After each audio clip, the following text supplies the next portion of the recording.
یہ جو کچھ ہو رہا ہے یہ آپ لوگ اگر اس کو یہ سمجھتے ہیں کہ یہ بات صرف جزائر تک محدود رہ جائے گی یا ہمارے وسائل تک محدود رہ جائے گی، بات بہت زیادہ خطرناک ہے، بہت سنگین ہے، اور اس کو آپ کو سمجھنے کی ضرورت ہے۔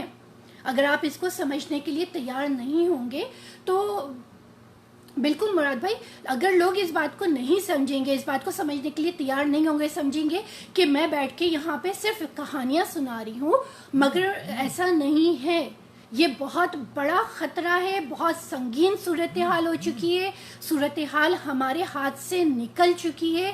آپ کو ہوش کرنا ہوگا، آپ کو سمجھنا ہوگا کہ بار بار جب ہم سب مل کر بار بار کبھی میں آتی ہوں، کبھی میر سلیم بھائی آتے ہیں، کبھی صفدر سرکی بھائی آتے ہیں، کبھی ویئر الطافظ کا پروگرام ہوتا ہے، کبھی شفیع برفت بھائی بات کرتے ہیں، اور بانیوں قائد تحریک قائد سندھ جناب الطاف حسین بھائی تو مستقل آپ لوگوں کو وارن کر رہے ہیں کہ بھائیوں جاگو، سمجھو، خطرے کو محسوس کرو، تمہاری عزتیں نیلام کر دی گئی ہیں، آپ کی عزت اب آپ کی نہیں رہی ہے۔ آپ کل تک یہ سوچتے تھے کہ بیرک سے بوٹ والے آ کے ماں بہنوں کی بے حرمتی کریں گے، وہ وقت گزر چکا۔ اب چائنیز آ کے آپ کے گھروں سے چھانٹ کے اپنی پسند سے، اپنی مرضی سے آپ کی آنکھوں کے سامنے آپ کی بہن، بیٹیاں، بچیاں لے کر جانے والے ہیں۔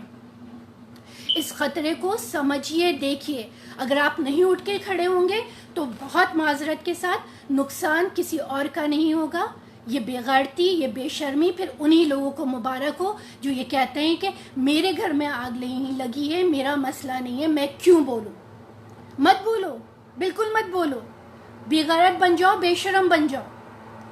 چائنیز کا بھی انتظار مت کرو کہ تمہارے گھر پہ آ کے تمہارے دروازے توڑ کے تمہارے گھر سے تمہاری بہن بیٹیوں کو لے کے جائیں گے۔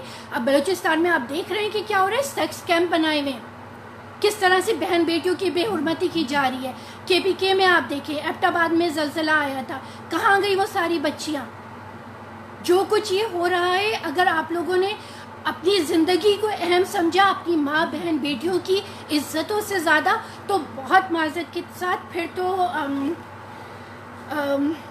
سب کچھ بیکار ہے، پھر تو سب کچھ بیکار ہے، سب بالکل بیکار ہے بات کرنا اس حوالے سے۔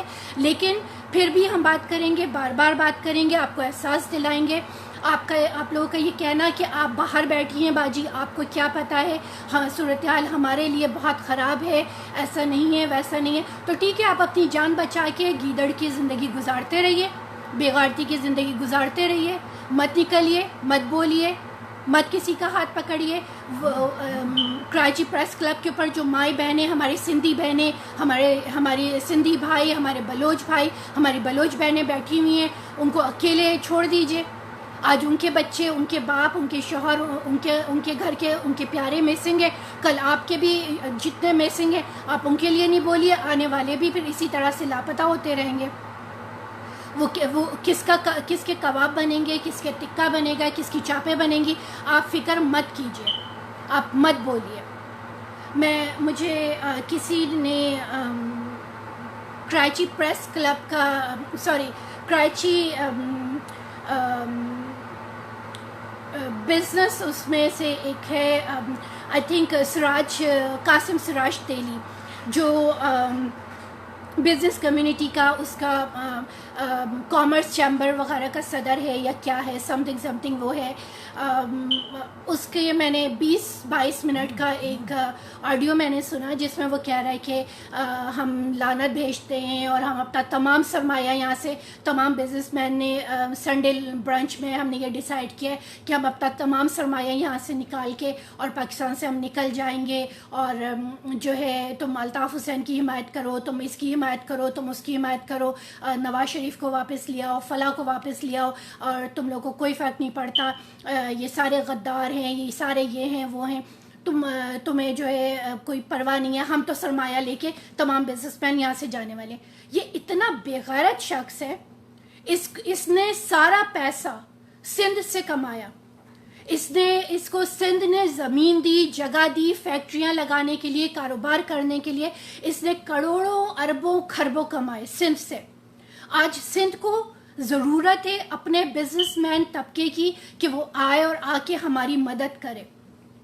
یہ وہ بزنس مین بے غیرت طبقہ ہے کہ عمران خان 1 گھنٹے کے لیے آتا ہے تو اس کو شوکت خانم کے نام پہ کروڑوں روپے 2 گھنٹے کے اندر کر کے، گھنٹے بھر کے اندر کر کے دے دیتے ہیں. لیکن سندھ ڈوبتا رہا، سندھ پیاس سے مرتا رہا. کراچی بھی پیاسا ہے، تھر بھی پیاسا ہے. کراچی بھی ڈوبا ہے سیلاب میں، بدین بھی ڈوبا ہے سیلاب میں. تعلیم کراچی میں بھی نہیں ہے، تعلیم لاڑکانہ میں بھی نہیں ہے.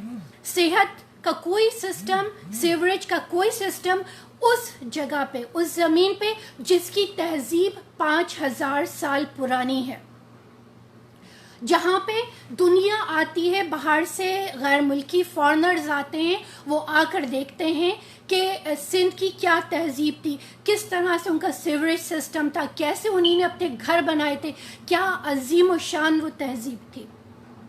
مگر آج آپ 5000 سال کے بعد 2020 میں یہ دیکھ رہے ہیں کہ سندھ میں نہ سیوریج کا نظام ہے، نہ پانی کا نظام ہے، نہ تعلیم کا نظام ہے، نہ صحت کا نظام ہے. سندھ صرف ایک غلام کی طرح سے ریونیو کما کما کے ان بے غیرتوں کو دے رہا ہے، ان کے پیٹ بھر رہا ہے، اور سندھ خود بھوکا مر رہا ہے، پیاسا مر رہا ہے. ایڈس سندھ کے اندر ہے، ہیپاٹائٹس سندھ کے اندر ہے. کتے کے کاٹنے سے جو لوگوں کی، بچوں کی ہلاکتیں ہو رہی ہیں وہ سندھ میں ہو رہی ہیں. ڈیلیوری میں بچے پیدا ہوتے ہیں، نہ بچہ بچتا ہے نہ ماں بچتی ہے. سندھ صرف اور صرف تباہی کے دہانے پہ، کیا تباہی کے دہانے میں، گھڑے میں دھکیل دیا گیا ہے سندھ کو. پھر آپ بات کرتے ہیں کہ آپ کو صوبہ چاہیے. کراچی کا صوبہ بنا کے آپ کیا کریں گے؟ تعویذ بنا کے گلے میں لٹکائیں گے؟ سندھ کو کون سے وسائل ملے ہیں؟ سندھ کا کیا آج تک کسی نے بھلا کیا ہے؟ یہ تو سارے سندھ میں جو بڑے بڑے زمیندار بیٹھے ہیں، سرمایہ دار بیٹھے ہیں، یہ بزنس مین کمیونٹی بیٹھی ہے، یہ سب آپ کی دشمن ہے، یہ غریبوں کی دشمن ہے. چاہے آپ اردو بولتے ہوں یا آپ سندھی بولتے ہوں، بلوچی بولتے ہوں، آپ پشتو بولتے ہوں، آپ کوئی زبان بولتے ہوں، یہ ہم سب کے دشمن ہیں. الطاف بھائی نے بار بار یہ بات بتائی، بار بار الطاف بھائی نے بات کہی کہ 98% کو اٹھ کے کھڑے ہونا ہوگا. 98% وہ مظلوم طبقہ ہے، چاہے وہ پنجاب میں ہو، وہ سرائکستان میں ہو، ہزاروال میں ہو، کشمیر میں ہو، مقبوضہ کشمیر میں ہو، مقبوضہ کشمیر جو پاکستان نے جس پہ قبضہ کیا ہوا ہے، گلگت بلتستان ہو، سندھ ہو، کہیں پہ بھی آپ دیکھ لیں، جتنے وہ 98% مظلوم ہیں وہ ہر جگہ کچلا جا رہا ہے، ہر جگہ مارا جا رہا ہے. اور پھر بھی ہم یہی کہتے ہیں کہ فوج آسمان سے اتری ہے، یہ ناپاک فوج جو ہے، یہ ایجنسیز جو ہیں یہ ہمارا دفاع کرتی ہیں. تم آرام سے سو جاؤ، ہم تمہارا دفاع کریں گے. یہ دفاع کرتے ہیں کہ یہ 200-300 پیزے کی، پاپا جونز کی دکانیں کھول کے بزنسز بیٹھ کے، وعلیکم السلام، بنا کے بیٹھے ہوئے ہیں. اور یہ تو وہ کاروبار ہیں جو کسی طرح کھل کے سامنے آ گئے. اس کے علاوہ جو کچھ ہو رہا ہے وہ الگ ہے. آنکھیں نکالنا، دل نکالنا، گردے نکالنا، بون میرو نکالنا، وہ الگ بیچا جا رہا ہے. میرے اور آپ کے بچوں کا قتل کیا جا رہا ہے، مگر ہم بولنے کے لیے تیار نہیں ہیں. ہمیں شرم نہیں آتی ہے. ہم چاہتے کیا ہیں؟ مجھے تو یہ سمجھ میں نہیں آتا. آج میں آپ سب سے یہ پوچھنا چاہتی ہوں، مجھے آپ بتائیے، اپنے کامنٹس میں آپ مجھے بتائیے کہ آپ لوگ چاہتے کیا ہیں. آپ تمام سندھ میں رہنے والوں سے میرا یہ سوال ہے، چاہے آپ اردو بولتے ہو یا آپ سندھی بولتے ہو. مجھے شرم آ رہی ہے اپنے آپ کو آج آپ کی بہن کہتے ہوئے. میں جب روزانہ میں خبریں دیکھ رہی ہوں، روزانہ میں نیوز سنتی ہوں، روزانہ میں سوشل میڈیا پہ دیکھ رہی ہوں، نواز شریف پہ پابندی لگائے، پورا پنجاب نکل کے کھڑا ہو گیا اپنے قائد کے ساتھ، اپنے لیڈر کے ساتھ. پنجاب چلا رہا ہے، جاگ پنجابی جاگ، جاگ پنجاب جاگ. پنجاب تو پورا نکلا ہوا ہے اپنے اپنے گھروں سے.